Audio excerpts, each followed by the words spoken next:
Do you want to be great? Well, let me say this. Do you want to do great things? You have to say it like you mean it. Do you really want to do great things? Yes. Yeah, we all do, right? But why? Have you ever wondered why? Like, why do we want to do great things?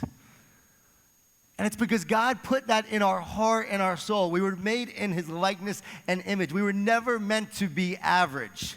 Jesus said, even greater things than I shall you do. We were meant to do great things. And it's why as human beings, we pursue greatness. That's why we always push the envelope, right? We see a planet and we say, hey, let's go there. Let's figure out how to get there. We make a car, we try to make a better car, Tesla. We have a hit song, right, as an artist, and then you want to come out and have another hit song. You want to push the envelope and make it even a better song. Unless you're Vanilla Ice, then you're just fine with one song.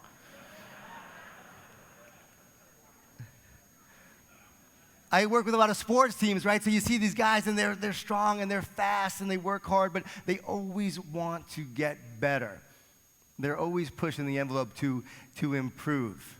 Martin Luther, though, he said that the Christian shoemaker doesn't honor God by putting crosses on shoes. He honors God by making great shoes. God loves great craftsmanship. He's all about excellence. And so even though we have this desire in our heart to do great things, our actions must meet that desire. And that's why the first stage is the preparation stage. That is where we must prepare to be great. That is where we must do the work that greatness requires. I was with the Pittsburgh Pirates during their training camp, and I asked them, how many of you believe you can work harder than you already are?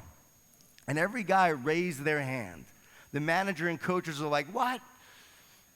We're paying you millions of dollars and you guys can work harder than you already are? So what's the next question?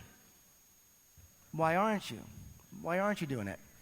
And we talked about it, and we realized that to work harder, you have to care more.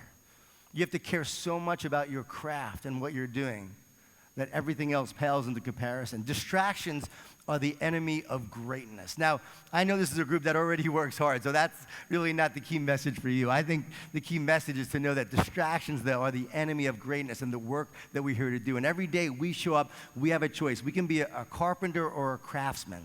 See, a carpenter just builds something, but a craftsman, they create a work of art. They put their heart and their soul into their craft and what they're doing. They put a bigger purpose for what they're doing. And they're so focused on that. They're not thinking about anything outside. They're not thinking about the challenges, the adversity, the critics, the media. The only thing they're focused on is their craft, to create something meaningful, to create something amazing.